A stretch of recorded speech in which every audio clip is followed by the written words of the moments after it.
بسم الله الرحمن الرحیم. الحمد لله وحده و الصلاة والسلام علی من لا نبی بعده. خب انشاءالله در درس امروزه ما از چندین بحث های آخری این کتاب میگذاریم به مانند روایه بالمعنی، غریب الحدیث، اختصار الحدیث و غیره، و بعض اصطلاحات اصول الفقه را هم ذکر میکند مؤلف این کتاب امام ابن الملقن. اما از همین درس به بعد مضمون هایی که ذکر میکند مؤلف اونقدر به فن مصطلح دخل ندارند. البته گفتگوی اصول الحدیث میباشند اما اونقدر به مصطلح یعنی اصطلاحات حدیثی دخل ندارند. هست مثلا غریب الحدیث که کمی دخل دارد، اما از سببی که اکنون این مضمون ها و این بحث ها تعلقشون کم هست، من کوشش میکنم که ما این بحث ها رو تیزتر گذاریم و اونقدر به تفصیلات آنها داخل نشویم.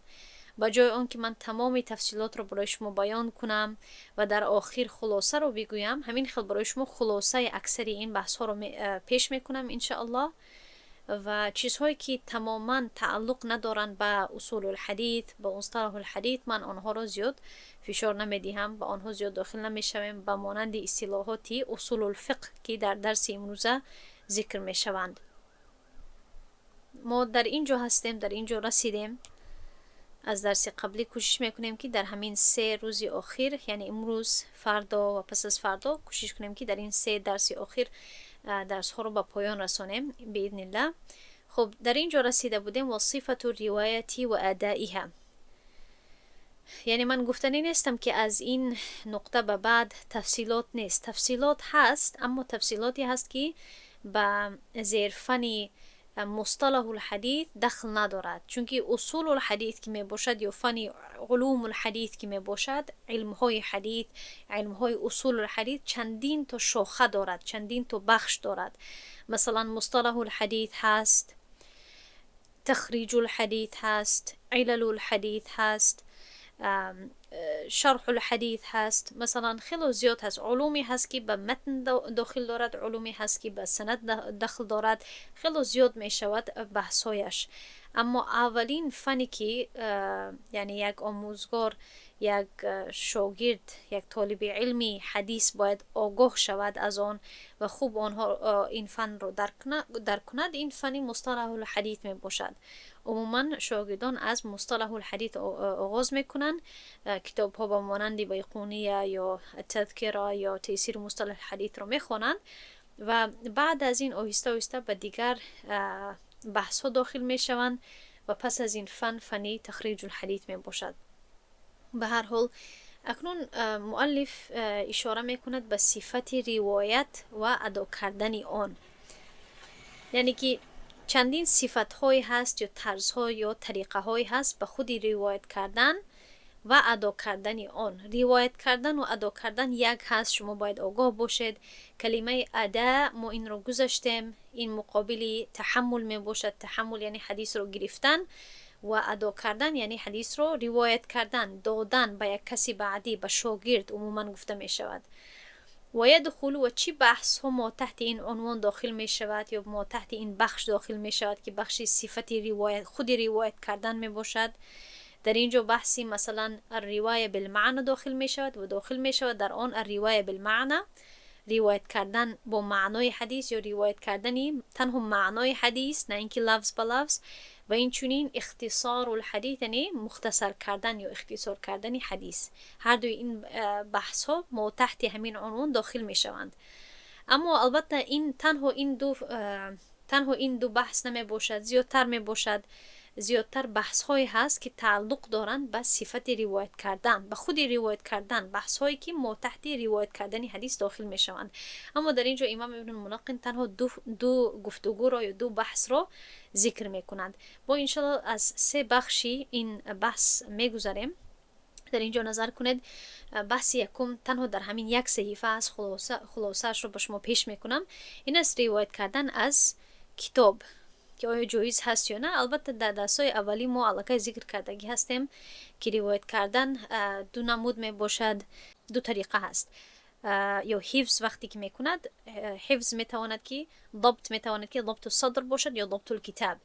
و برای هر یکی از اینها شرط وجود داشت. شرط رو ما ذکر کرده بودیم که اگر راوی باشد که از خاطرش روایت کند، باید که حدیث رو درست و دقیق حفظ کند و بعدا روایت کند به شاگردش. و اگر راوی باشد که در کتابش در دفترش حدیث ها رو می نویسد، باید که احتیاط کند که دفترش در دستی اون کسی نادرست نافتد. برای آن که باید که همان حدیث هایی که در دفترش می نویسد باید که تغییر نکند و تغییر داده نشود.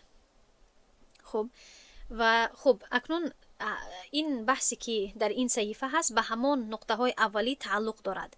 پس در اینجا سوال همین است که هل یجوز روایت راوی من کتابه اذا لم یحفظ ما فیه؟ آیا راوی میتواند که از دفتر خود، از کتاب خود روایت کند حدیثی را اگر آن چیزی که در آن باشد در یاد نداشته باشد؟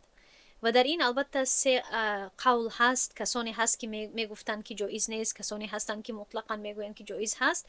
اما این است مذهبی یا قول جمهور، یعنی اکثر علما که چی میگویند، یعنی کسانی که معتدل هستند و میانه رو هستند از بین علما که این جمهور علما میباشند، آنها گفتند که اگر راوی هنگام شنیدن و مقابله نمودن با کتاب شرط های ذکر شده را رعایت کرده باشد، روایت کردن از کتاب جایز هست، حتی اگر آن کتاب نزد او حاضر نباشد، با شرطی که غالبا گمان بر آن رود که کتاب از تغییر و تحریف امین هست، مخصوصا اگر راوی شخصی باشد که عادتا تغییری را زود درک میکند.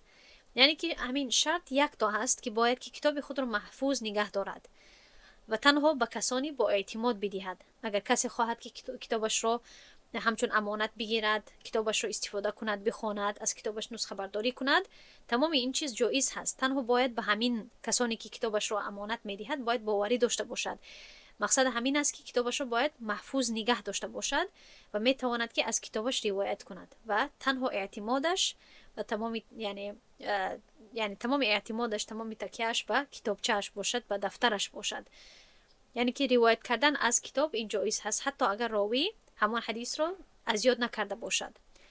و البته مقابل به این راویانی هست که حدیث را در سینه خود یا در خاطره خود حفظ میکردن و همین گونه روایت را ادا میکردن و به شاگردانشون میدادند. این است بحث یکم که جواب را گرفتیم که این جایز هست. اکنون بحث دوم این است که روایت کردن با معنا، این رو گفته میشد بحثی روایت بالمعنی. فهمیدید؟ بحثی روایت بالمعنی، روایت کردن با معنای حدیث.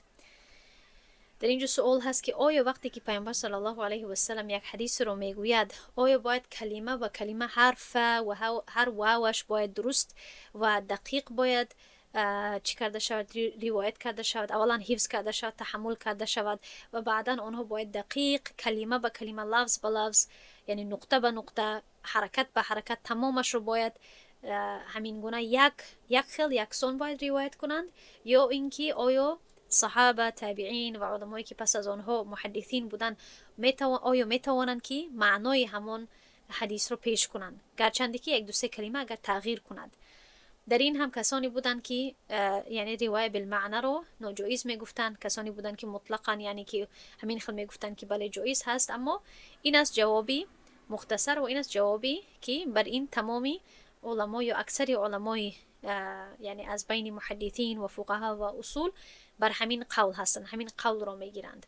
خب در اینجا ترجمه چی است که سلف، یعنی تمام علمای سلف درباره روایت حدیث با معنا اختلاف کردند. بعضی آنها منع نمودند، اکثریت محدثین، فقیهان و اصولیان از جمله 4 امام آن را جایز دانستند، با شرطی که راوی معنا را درست برساند. یعنی که این نه تنها جایز هست و این را جایز شماریدند اکثر علما، بلکه این حقیقت حال هست. ما وقتی که تمام احادیث را وقتی که نظر میکنیم و وقتی که مخصوصاً به این نظر میکنیم که یک متن بعضاً با چندین کلمه ها با چندین کلمه ها روایت می شود و کمی یک متن از دیگر متن اختلاف می داشته باشد، اختلاف می کند، فرق می کند، از این ما فهمیده می توانیم که از خود دوری صحابه رضی الله عنهم آنها روایت بالمعنی می کردند. بله بعضی کلامی که مختصر بود از پیامبر صلی الله علیه و سلم، آنها می توانستند که این کلام ها را و این سخن ها را لفظ به لفظش دقیق ادا کنند و دقیق حفظ کنند و ادا کنند. اما بعضا میشد که یک واقعه رو صحابه رضی الله عنهم روایت میکردند، یک عملی پیامبر صلی الله علیه و سلم را روایت میکردند و وقتی که این عمل پیامبر صلی الله علیه و سلم را روایت میکردند، آنها هر یکی از این صحابه رضی الله عنهم کلمه های جدا را یا کلمه های دیگر رو استفاده میکردند. این را گفته میشود روایت بالمعنی. پس روایت بالمعنی کردن نه فقط جایز هست و اکثر علما این را جایز دانستند، بلکه این حقیقت حال هست که وقتی ما تمام احادیث رو نظر میکنیم میبینیم که یک متن بعضا با چندین طریقه ها گفته میشود. یک معنا، یک عملی پیامبر صلی الله علیه و سلم یا یک سخنی پیامبر صلی الله علیه و سلم از دهان صحابه رضی الله عنهم با چندین کلمه های یعنی جدا یا دیگر ادا کرده میشود، با ما پیش کرده میشود. البته خودی معنای اساسی یک میماند، اما کلمه هایی که آنها استفاده میکنند، جمله هایی که استفاده میکنند بعضی احیان فرق میکند یا کمی زیادتر یا بیشتر میشود. یعنی احادیث به مانند آیات های قرآن نیست که باید یک کلمه هم دیگر نشود. اگر یک کلمه به دیگر کلمه تبدیل شود اما معنای هر دو کلمه ها یک باشد، در این باکی نیست و این گونه شده است. تنها برای این محدثین دو شرط را گذاشتند. یکم این است که راوی باید لفظها و مقصدهای آنها را خوب بداند. لفظها و مقصدهای احادیث را خوب بداند و بشناسد. و دوم این است که راوی باید شناسد که چی چیز معنا را دیگر میکند. راوی حدیث البته از دور تابعین سر شده تا علمای بعدی، آنها باید آگاه باشند که چی چیزها معنای احادیث را دیگر میکند. اگر معنا دیگر شود آنها باید آگاه شوند و بدانند که نه، این کلمه رو استفاده کردن درست نیست. اما این روایت بالمعنی یک بحثی هست که دیگر پیش نمی آید، چون که علاقه احادیث در کتاب ها چی شدگی هستند؟ علاقه در کتاب ها تصنیف شدگی هستند و جمع آوری شدگی هستند. اکنون ما دیگر اجازت نداریم روایت بالمعنی کردن. یعنی البته اگر ما خواهیم که به یک حدیث اشاره کنیم این باکی ندارد، اما اگر ما اصلا خواهیم که یک دلیل رو پیش کنیم یا یک کتاب رو نویسیم، ما باید به همون کتاب حدیث برگردیم، از همون جا حدیث رو چگونه که پیش شدگی هست با سندش از علمای حدیث تا شیخهای آنها تا تابعین، البته تا اتباع تابعین و تابعین به صحابه، همون حدیث رو باید از کتاب حدیث همون گونه‌ای که نوشته شدگی هست پیش شدگی هست همون گونه ما باید روایت کنیم. یعنی که این برای ما نیست، این تنها برای ضرورت برای دوری اول بود، برای عصرهای اول که صحابه و تابعین و اتباع تابعین وقتی که حدیث رو روایت میکردن کمی لفظ دیگر میشد و این را گفته میشد روایت بالمعنی. خودی معنای اساسی وقتی پیش کرده شود، بعضی کلمه ها اگر دیگر باشد، یک فا یا واو یا یک کلمه با یک کلمه مرادف تبدیل شود، باکی ندارد. این را گفته میشد روایت بالمعنی. تنها راوی یعنی از عصر تابعین و اتباع تابعین و دیگر طبقه های راویان از بین محدثین، آنها باید این دو شرط را پوره کنند. و اگر این دو شرط را پوره کنند، یعنی راوی باشد که بداند که چی لفظ ها با هم دیگر مرادف هستند و چی چیزها میتواند که معنای حدیث را دیگر کند، اگر این گونه راوی باشد میتواند که حدیث را با معنایش روایت کند. مهم همین است. پیش از آن که گذاریم به صحیفه بعدی، من به شما یک کتابی دیگر رو معرفی میکنم که شما اگر خواهید میتوانید که از این کتاب فایده بگیرید. من این کتاب رو من برای شما اول کشایم این کتاب رو. خب در اینجا نظر کنید، این است کتاب التوضیح الابحر. خب ما حاضر در صحیفه 77 هستیم. یکم صحیفه رو برای شما نشان دهم. التوضیح الابحر لتذكرة ابن الملقن في علم الاثر. این یک گویا که شرحی کتابی التذكرة في علوم الحديث هست. من اول از این آگاه بودم اما این رو استفاده نکردم، برای آن که این شرح خیلی مختصر هست، یعنی اونقدر مواد نمیدهد، اونقدر شرح نمیدهد بحث های حدیثی را و مصطلحات را. اگر اینجا نظر کنید، مثلا در اینجا ببینید متصل و متصل اسناده، یعنی خیلی کم در مابین شرح میدهد و تمام. این تعلیقات که هست این شرح حساب نمی شود. این بعضی مثلا حدیث ها رو تخریج میکند یا در موردی بعضی کتاب ها می نویسد یا بعضی مؤلف ها می نویسد، یعنی فایده های اضافگی هست، اما خودی شرحش خیلی مختصر می باشد. از این سبب است که من این رو استفاده نکردم. و به مقابل این یا به عوض این من کتابی تفسیر مصطلح الحدیثی شیخ محمود رو استفاده کردم. اما برای اون که آگاه باشید از یکی از شرح‌های تذکره فی علوم الحدیث، من برای شما همین خیلی خواستم که یک بار نشان دهم. ببینید التوضیح الابحر و بعضی فاید، چون که ما بخشی که میگذاریم خیلی مختصر هست، من از همین شرح برای شما بعضی فایده ها رو پیش میکنم پیش از اون که به صحیفه بعدی رویم. در اینجا هستیم و روایت و صفت الروایه. خب من این رو برای شما میخونم، ترجمه میکنم. شرط نیست که این رو نوشته داشته باشید، اما با کلمه های خود اگر ترجمهش رو نویسید یا فایده هاش رو نویسید کفایه میکند. خب در اینجا میگوید و صفت روایه، یعنی خطی که چی هست با سیاهی بلند نوشته شدگی هست، این متن تذکره می باشد و در مبین یعنی قسمت هایی که در قوسک هست این متن تذکره می باشد و قسمتی که بیرون از قوس هست این شرحی همین توضیح الابحر می باشد. خب میگوید که صفت روایت من کتابه المتقن المصونی او حفظه. اولا میگوید که صفت روایت کردن از کتابی که حفظ شدگی باشد، احتیاط شدگی باشد، نه اینکه به هر کس داده شده باشد، یعنی که کتابی که از تحریف نگذشته باشد، تغییر نشده باشد، یا اینکه راوی از حفظش روایت کنند. و صفت ادائها و ادا کردن حدیث من الاصل او الفرع المقابل علیه، یا اینکه از اصل کتاب باشد یا از فرع کتاب باشد. یعنی که اصل خودی کتابی را گفته می شود که اولین بار خودی مؤلفش می نویسد یا در صدیهای اول می نویسند به دست. فرع آن کتابی رو گفته می شود که دویومش هست، کپیش هست که میگویم، یا آن کتاب دویوم یا فرعی که نسخه بردار شدگی هست از کتاب یکم، از اصل. یکی رو گفته می شود کتاب یکمی که خودی مؤلف نوشتگی هست، این رو اصل گفته می شود. کتاب اساسی یا نسخه اساسی، نسخه کلان و نسخه های خرد، یعنی نسخه هایی که از کتاب یکم نسخه برداری کردگی هستند، کپی روایت کردگی هستند. مقابل علیه یعنی که نسخه دویومی که شاگرد نسخه برداری میکند از نسخه استادش، باید که بعد از نسخه برداری کردن، بعد از کپی روایت کردن، باید که با نسخه استادش مقابله کند و یک بار با نسخه استادش یعنی بخواند تا اینکه یکم خطا نکرده باشد در نسخه برداریش. و بعدا مثلا در اینجا میگوید و یدخل فیه ای فی اداء المروی، داخل میشه در همین بحثی صفت روایت یا اینکه ادا کردن مروی حدیث رو گفته میشود. خب الروایت بالمعنى، ما این رو علاقه گذاشتیم، روایت کردن با معنا. و هی جائزه علی الصحیح، یعنی که مختصر کرده اگر بگویم چی هست، جایز هست روایت بالمعنى کردن، جایز هست طبق قول صحیح للعارف بمدلولات الالفاظ و ما یحیلها. در اینجا کمی یحلیها شده است، یحیلها باید باشه یا بدلم. به هر حال میگوید که برای کسی که عارف باشد، آگاه باشد، برای شخصی که آگاه باشد از مدلولات، از دلالت های کلمه ها و اون چیزی که کلمه ها را از معنایشون چی میکند؟ دیگر میکند. و ما یحیلها عن معانیها، و اون چیزی که حدیث را از معنایشون دیگر میکند. و بعدا میگوید که اختصار الحدیث. آیا من این را برای این یک صحیفه برای شما نگذاشتم، برای اون که این خیلی یک بحثی مختصر هست. و اختصار الحدیث و اختصار کردن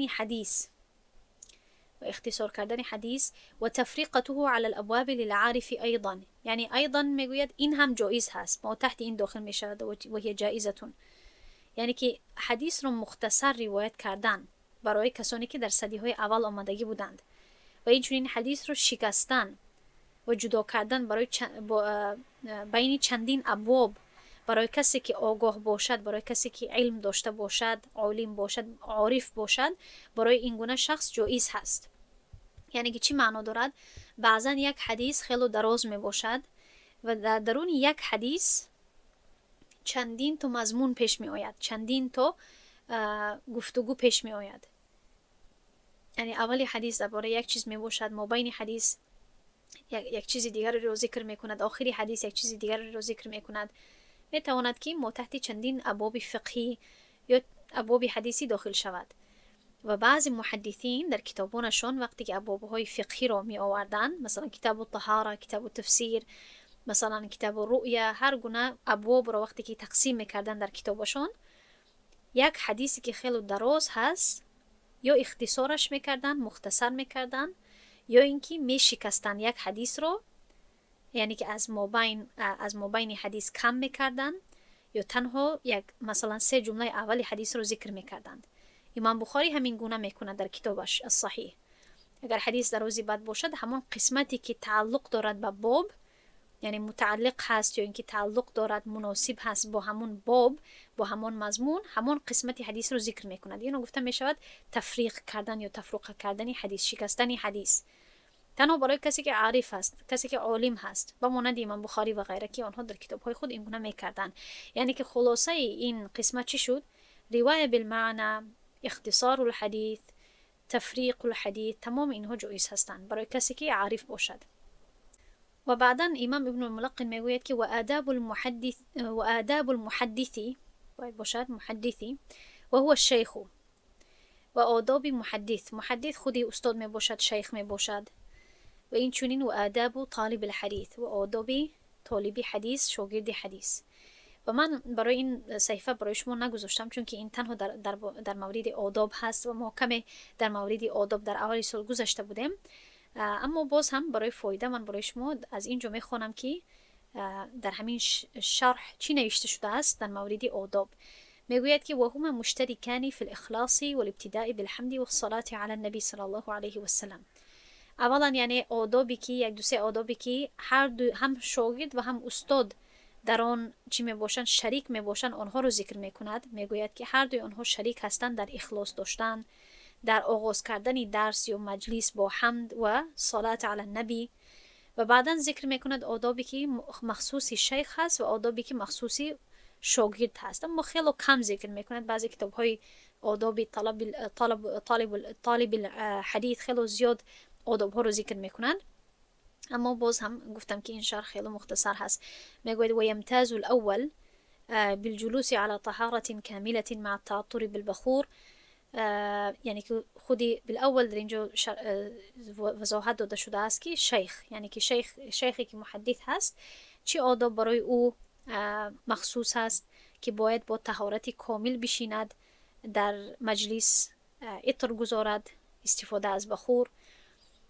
والادب والوقار، ادب داشته باشد، وقار داشته باشد، یعنی عزت النفس داشته باشد. و زبری من یرفع صوته، کسی که از میان شاگردانش در مجلس آواز خود را بلند کند، به ادب باشد، باید آنها را آگاهی بدهد، زجر کند.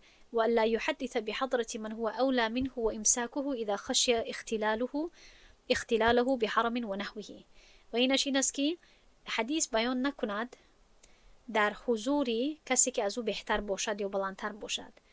یعنی که یک شیخ باشد، یک استاد باشد، اگر در یک مجلس استاد خودش بیاید یا اینکه یک شیخ دیگر بیاید، یک مهمان بیاید که از او داناتر باشد، از او یعنی اولاتر باشد از جهتی سن سالش یا سن سال علمیش، یعنی از جهتی تخصصی علمیش اگر بلندتر باشد، کوشش کند که در نزد او حدیث بیان نکند، یا اینکه در زمانه ما یعنی درس ندهد یا فتوا ندهد. کوشش کند که یعنی فروتنی داشته باشد و بگذارد که این شیخی که کلانتر هست از او یا اینکه داناتر یا با فهمتر هست از او جواب بدهد و فایده بدهد شاگردان را. و این آخرش امساکه، و خود را خودداری کند، خود را باز دارد وقتی که میترسد یا وقتی که بیترسد که از سبب پیری یا اینکه از سبب ناتوانی یا کمزوری یا خاطرش چی شده است، یعنی نمیتواند که حدیث را درست پیش کند. اختلال یعنی که فکرش آمیخته شده است، حدیث رو چی میکند؟ آمیخته میکند یا علم رو آمیخته پیش میکند، نادرست و پر از نقص پیش میکند.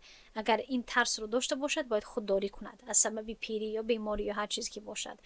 و بعدا میگوید و الثانی بالابتداء بالعوالی. و الثانی یعنی که دوم، یعنی که شاگرد چه آداب رو باید از خود کند یا به فکرش بگیرد، پیروی کند. بالابتداء بعوالی مصره ثم الرحله و عدم التساهل. اولا میگوید که وقتی که علم میآموزد، مخصوصا در عصرهای اول علم آموختن، خود علم آموختن جمع کردن حدیث بود. میگوید که باید شاگرد اولا از علمای قریه خود و شهر خود آغاز کند. یعنی که وقتی که طالب علم آگاه باشد که در شهر خودم، در وطن خودم در این کنج قریه خودم یک عالم یعنی موجود هست، باید اول از علمای وطن خودش آغاز کند، نزد آنها کمی علم حاصل کند و بعد از آن که یک چند علمای وطن خودش رو یعنی نزد آنها رفت و علم آموخت، آهسته آهسته دورتر و دورتر سفر کند. یک چیزی که متاسفانه در زمانه ما مردم اونقدر پیروی نمیکنند. در او یعنی با شوق آمده یا مصر میروند یا مدینه میروند، که نمیگویم این درست نیست. البته از علم حاصل نکردن علم حاصل کردن بهتر هست، اما این یکی از کمبودی‌های بعضی یا خطاگی‌های بعضی شاگردان میباشند. در شوق اومده در سفر میکنن، اما اولا آگاه نیستن از مشقت علم حاصل کردن، از سختی ها و از چیزهایی که ضرورت هست برای علم حاصل کردن. مثلا شما قریب 1 سال می شود که در همینجا آنلاین درس میخونید، البته آگاه هستید تا یک درجه که چقدر علم حاصل کردن به مداومت، به صبر، به تحمل نیاز دارد، که چقدر یعنی آسان هست که بعد از 2-3 ماه انسان خسته می شود و اکثر شاگردان می روند، یعنی می روند نمیتوانند، تحملش رو ندارند. اولا آدم باید خود را آماده کند با هر چیزی که برای او آماده هست یا هر چیزی که او دسترسی کرده میتواند از نزدیک اولا از این چیزها استفاده کند، از این راه ها و طریقه ها باید استفاده کند و بعد از 1-2-3 سال 3-4 سال 5 سال اگر برای او میسر شد که او بتواند که سفر کند، پس سفر کند. یعنی اما اول باید از اون چیزی که دسترسی دارد از همون چیزها استفاده کند، چون که مقصد در یک مدرسه یعنی فسان رفتن یا یک دولتی فسان رفتن نیست، یا یعنی مقصد علم حاصل کردن هست. اگر آنلاین هم باشد و انسان تواند و مفید باشد برایش و یعنی درست باشد، یک نقشه تعلیمی باشد، باید از همین چیزها اول استفاده کند. به هر حال و میگوید که عدم التساهل، سستی نکند باید شاگرد، والعمل بما يسمع في الفضائل. خب یعنی که حتی اون چیزی که فضیلت های یعنی در مورد آن عمل ها فضیلت روایت شدگی هست، با اون چیزها باید عمل کند. تبجیل شیخ یعنی احترام کردن شیخ و رفقی بهی، رفاقت داشتن یعنی نرمی کردن با استاد، و تجنب کتم السماع و اقباله على التخریج و التألیف اذا تأهل بشهادة الائمة العارفین له بذلك. یعنی آخران نقطهش همین است که وقتی که استادانش برای او شهادت بدهند، چه خطی باشد چه همین خل شهادت بدهند و برای او بگویند، آگاهی بدهند که تو آماده هستی برای درس دادن یا برای نوشتن تصنیف کردن. اگر استادانش برای او این گونه شهادت بدهند و برای او بگویند که تو آماده هستی، باید که علم خود را کتم نکند، یعنی که علم خود را نپوشاند، بجا نکند، بلکه باید کوشش کند که آهسته آهسته با تمرین کردن و غیره زیر نظارت استادان باید به علم تخریج و یعنی نوشتن کتاب ها، تألیف کردن و غیره یعنی آهسته آهسته آغاز کند. خب اکنون میگذاریم به این صحیفه دوم و در این صحیفه مؤلف میگوید که و معرفت غریبه و لغته و تفسیر معانیه و استنباط احکامه. معرفت دانستنی غریب آن، یعنی کلمه های غریب حدیث و این چونین لغت حدیث و تفسیر معنای کلمه های حدیث و استنباط و احکامه و دانستنی احکامی که از حدیث استخراج کرده می شود. خب این یک بخش هست. خب و در مورد این بخش ما تنها از بین این بخش ما تنها در مورد غریب الحدیث برای شما میفهمونم، دیگرانش همین چیزی که نوشته شده است همین قدر هست. یعنی که آگاه بودن این با چندین فنها و گفتگوها اشاره کرده است از ناظم بخشش مؤلف. خب غریب الحديث چیست؟ الغريب في اللغة هو البعيد عن أقاربه، والمراد به هنا الألفاظ التي خفي معناها. قال صاحب القاموس غرب ككرم غمض وخفي. غریب در زبان به معنای دور بودن از نزدیکان است. یعنی از جهت لغوی چه معنی دارد؟ در اینجا مقصد لفظ های هست، کلمه های هست که معنای آنها پنهان و ناروشن است. صاحب قاموس یعنی که صاحبی یعنی که کسی که لغت رو نوشته است، در لغت آمده است که غربه بر وزن کرومه به معنای غمض و خفیه هست، به معنای پیچیده و ناعیان بودن می باشد. اصطلاحا چه معنی دارد؟ هو ما وقع في متن الحديث من لفظة غامضة بعيدة من الفهم لقلة استعمالها. غریب کلمه می باشد در متن حدیث که فهمیش آن مشکل هست بنابر کم استفاده شدنش بنابر کم استفاده شدنش ناروشن هست، مشکل هست و ناروشن هست. و در اینجا من برای شما یک آگاهی نوشتم که غریب الحدیث از الحدیث الغریب فرق میکند. یعنی که غریب الحدیث وقتی که این گونه مضاف و مضاف الیه استفاده میکنیم، این اشاره به غریب الحدیث هست کلمه هایی که مشکل معنای آنها مشکل و ناروشن هست. اما الحدیث الغریب موصوف و صفه که می آید، این اشاره به حدیث غریب می باشد، حدیثی که در تمام طبقه هایش اگر باید داشته باشد از همه طبقه کمترینش یک نفر دارد. باید دارد که در گروهی چی هست؟ غریب، عزیز، مشهور، از همه بالاترین متواتر می باشد. این را گذاشته بودیم یک جایه. خب غریب الحدیث کلمه هایی می باشد که معنای آنها مشکل هست. یعنی حتی کسی که عرب هم باشد برایش مشکل هست. خیلی کلمه های بلند هست و کمی پیچیده می باشند. و برای این گونه کلمه های حدیثی علما کتاب ها رو تصنیف کردگی هستند. مثلا یک کتابی که اگر بعضا در احادیث شما می توانید که معنای حدیث رو بخونید اما باز هم یک کلمه نافهمه باشد، یا اگر عربی رو بدانید شاید که حدیث رو تنها با خواندن بفهمید اما یک کلمهش یا دو کلمهش برای شما نافهمه باشد.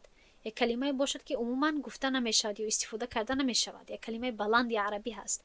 برای این گونه کلمه ها علما کتاب های جدا را تصنیف کردگی هستند و معنای این گونه کلمه ها را جدا تعریف کردگی هستند و نوشتگی هستند. مثلا کتابی ابو عبید القاسم بن سلام الهروی به نام غریب الحدیث. خب چندین تا مجلد دارن بعضی این کتاب ها. امام القاسم بن سلام 40 سال به مرور 40 سال که سفر کرد، البته چندین دیگر علوم ها رو هم آموخته و دیگر کارها رو هم کرده، اما به مرور 40 سال در مورد کلمه های چندین احادیث پرسید از چندین علما و به مرور 40 سال نوشت جمع کرد و بالاخره همین کتاب رو تصنیف کرد و نشر کرد. خب نشر نه اما چاپ شد. خب این است از قاسم بن سلام. اما از همه کتابی که کلانترین هست و مفصل ترین هست، خیلی دراز هست، چندین تا مجلد دارد، این کتابی النهایه فی غریب الحدیث والاثر می باشد از امام ابن الاثیر الجزائری. خب این است از همه کتابی درازترین و طولانی ترین، خیلی زیاد مجلدهای زیاد دارد. و این رو به فکرم امام سیوطی مختصر کردگی هست. اما اگر کسی خواهد که تمام کلمه ها صدها کلمه ها رو در کتابخانه‌اش داشته باشد، میتواند که و خواهد که تنها یک کتاب بگیرد برای غریب الحدیث، همین کتاب را اگر بگیرد دراز هست اما کفایه میکند برایش. و این رو من از پیش خود برای شما اضافه کردم المجموع المغیث فی غریبی القرآن والحدیث. این کتابی هست که هم در مورد بعضی کلمه های غریبی حدیث تفسیر و تعریف دارد و هم بعضی کلمه هایی که در قرآن می آید. این هم مفید هست و چندین جلد دارد. خب از بین این کتاب ها تمام این کتاب ها خوب هست، اما یعنی کسی که برای دو چیز، یعنی برای هم قرآن و هم حدیث خواهد بگیرد میتواند این رو گیرد. کسی که از همه کتابی مفصل ترین رو خواهد این رو بگیرد. اما کسی که خواهد که همین خیلی یک کتابی عادی بگیرد، غریب الحدیث قاسم بن سلام از همه بهترین در این ساحه شماریده می شود. خب و اکنون دیگر چی میگوید؟ عزوه الى الصحابه و التابعین، یعنی که باز هم گفتم با بعض بحث ها اشاره میکند، نسبت دادن آن یعنی نسبت دادن حدیث به صحابه، تابعین و پیروان آنها. مثلا مرفوع، موقوف، مقطوع این رو گذاشته بودیم. یا اینکه نسبت دادن مثلا در اینجا میگوید که هو علم التخریج، نسبت دادن حدیث از کی روایت می شود، در کدام کتاب هست، این را علم التخریج گفته می شود. نسبت دادن حدیث به منبع اصلیش یا اولیش. و یحتاج فی ذلك الى معرفة الاحکام الخمسه و هي. این را موضوع میگذاریم، تنها ترجمهش رو میگذاریم و یک صحیفه رو من در آخر برای شما اضافه کردم. اما میگوید که برای فهمیدن حدیث و برای استنباط کردن احکام حدیث یک شخص باید اصول الحدیث را هم بداند. یک شخص باید اصول الحدیث را هم بداند از بخشش اصول الفقه رو هم بداند، از اصول الفقه باید آگاه باشد. میگوید که باید که احکام پنجگانه رو باید بداند. وجوب که چی می باشد؟ 5 درجه احکام در اولی کتاب فقهی هم گذاشته بودیم، کمی فرق میکند، اما چون که این چی هست از جهت محدثین می باشد و آن چیزی که من برای شما در اول کتاب فقه پیش کرده بودم از مخصوصی فقه حنفی می باشد. اما به هر حال میگوید مثلا وجوب و ندب و تحریم و الکراهه و الاباحه. خب اینها رو ما در درس فقه گذاشته بودیم، حاجت به تفسیر و یعنی شرح دادن در اینجا نیست. و متعلقاتها و آن چیزهایی که و آن بحثهایی که تعلق دارند به همین احکام پنجگانه.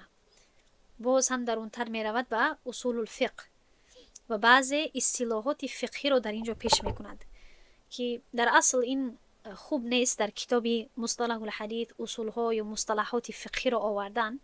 یگان کتاب حدیث این رو نمی کند بغیر از همین کتاب. و در اینجا حتی تفسیرها و تعریفهایی که به این کلمه ها می دهد متاسفانه خیلی تعریفهای دقیق نیست، یعنی یک تایش با دیگرش مانند می شود و واضح نیست. برای همین است که در آخر من باز هم برای شما دوباره با کلمه های آسان‌تر تعریف دادم. اما همین قدر بدانید که این الخاص و العام و المطلق و در اینجا بعدا می آید و المقید و المفصل و المفسر، تمام اینها، این کلمه ها، این اصطلاحاتی که پیش کرده می شود، اینها مخصوصی اصول الفقه هستند. چطوری که در اصول الحدیث ما گذاشتیم حدیث صحیح چیست، حسن چیست، ضعیف چیست، موقوف، مرفوع، مقطوع، عزیز، غریب، اینها رو که گذاشتیم با تفصیلات گذاشتیم، دقیق نظر کردیم که چی معنا داره، چی تعریف داره، چی مثال داره. همین خیل هم تمام این کلمه ها باید که برای اصول الفقه کرده شود.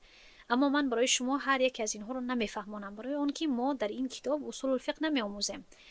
این تنها مؤلف چی میکند؟ میخواهد که اشاره کند و بعضی کلمه هایی که و بعضی گفتگوها و فنهایی که باید از آنها یک شاگرد و یک عالم آگاه باشد برای فهمیدنی طرزی استخراج کردن حکم ها، احکام از احادیث.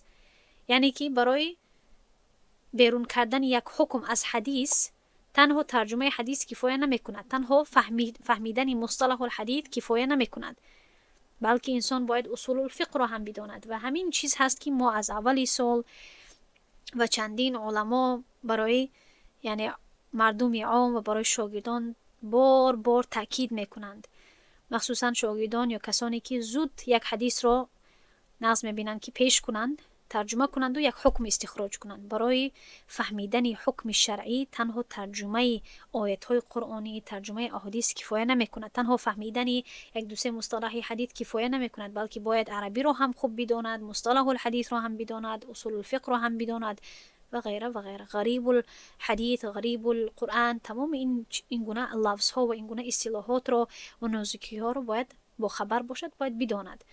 به هر حال در اینجا میگوید که چیزهایی که به استخراج کردن احکام نیاز هست و اصطلاحاتی که تعلق دارد این هست الخاص و هو ما دل على معنى واحد. من این ترجمه رو نمیخونم چون که این اونقدر دقیق نیست، یعنی این چیزهایی که در اینجا میگوید، تعریفهایی که در اینجا پیش میکند اونقدر دقیق نیست.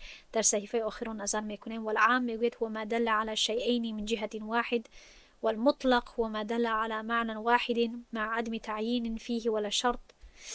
و بعدا صحیفه بعدی هست والمقید وهو ما دل على معنى مع اشتراط آخر والمفصل والمفسر. خب تا اینجا همین 5 اصطلاحات اصول الفقه رو که ذکر میکند در اینجا من برای شما پیش کردم. خاص، الخاص چیست؟ کلمه‌ای که تنها به یک معنای معین دلالت میکند و در دایره محدود استفاده میشود. این خیلی تعریف های مختصر و آسان فهم هست، اما تمام این کلمه ها یعنی تفصیلات بیشتر دارد در اصول فقهی حنفی و عموما در فن اصول الفقه. پس این رو به نظر بگیرید. مثلا المؤمنون، اگر ما مؤمنان بگوییم تنها به افراد مؤمن اشاره میکند این کلمه. یعنی ما چی کردیم؟ تخصیص کردیم، یک کلمه خاص رو استفاده کردیم یا یک صفت خاص رو ذکر کردیم. مردم نگفتیم بلکه مؤمنان گفتیم که مردم مؤمن رو از کافر جدا میکند، خاص میکند. عام لفظی که معنای عمومی دارد و به همه افرادی مورد نظر به هیچ استثنا تطبیق می شود. اگر به اشاره به آدمان باشد، به مردم باشد، یعنی که تمام مردم را شامل می گیرد، شامل می کند. اما این می تواند که اشاره به چیزها باشد، افراد باشد، اشیا باشد، جایها باشد، احکام باشد، خوراک باشد، یعنی که هر کلمه‌ای که معنای عمومی دارد و تمام افرادی همان بخش را به یگان خل استثناء در بر میگیرد. مثلا الناس مقابل به مؤمنون، همه انسان ها را در بر میگیرد. این رو میتوانیم که مثلا سیب بگوییم و این رو مثلا میوگی بگوییم. میوگی عام شد، سیب خاص شد.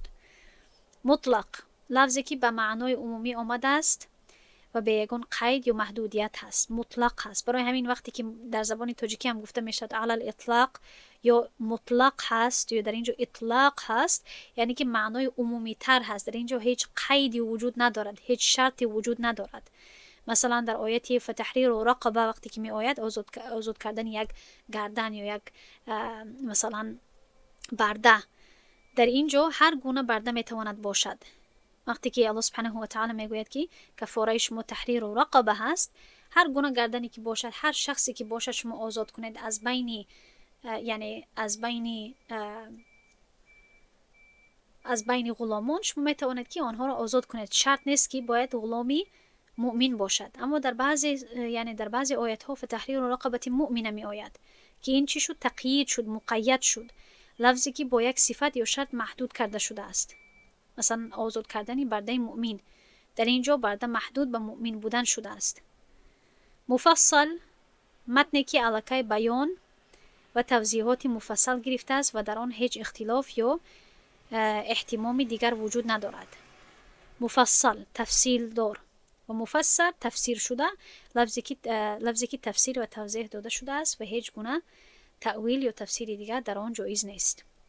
خب این است بعض تعریف های مختصر برای این کلمه هایی که مؤلف در اینجا پیش کرده است. و آخران قسمتی که امروز میگذاریم 44م هست، تا اینجا انشالله میکنیم. و تراجیح میگوید که برای این هیچ یگان صحیفه جدا نیست، تنها همین قدر خودم ترجمه کرده میفهمونم. بین روات من جهت کثرت العدد میگوید که انسان باید از تراجیح، یعنی که از طریقه های ترجیح دادن آگاه باشد بین راویان، مثلا از جهت کثرت عدد مع الاستواء فی الحفظ. اگر راویان تمامشان در خاطره برابر باشند، در حفظشان برابر باشند، ما میتوانیم که همان گروهی که زیادتر هستند از جهت عدد آنها را ترجیح بدهیم، آنها را انتخاب کنیم و بالا گذاریم بالای این گروه دیگر. یا اینکه تنها از جهت عدد باشد و من جهت العددی ایضا مع التباین فیه، با اختلاف کردن حفظهای آنها، یا اینکه اختلاف داشتن راویان. یعنی که طرزی انتخاب کردن یک متن یا یک حدیث بالای دیگر حدیث را هم باید عالم آگاه باشد.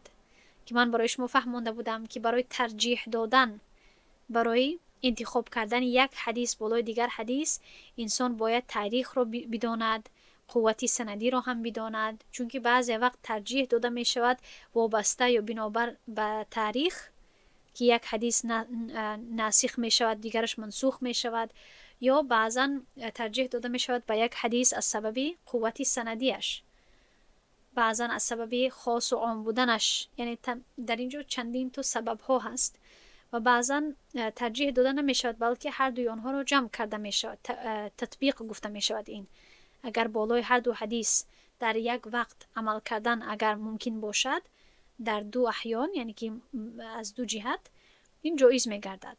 خب در همین جا انشالله ما درس رو می گذاریم و از ناسخ و منسوخ در درسی فردا انشالله ادامه می دهیم. سبحان الله و بحمده، سبحانك اللهم و بحمدك، نشهد ان لا اله الا انت، نستغفرك و نتوب الیک. السلام علیکم و رحمت الله و برکاته.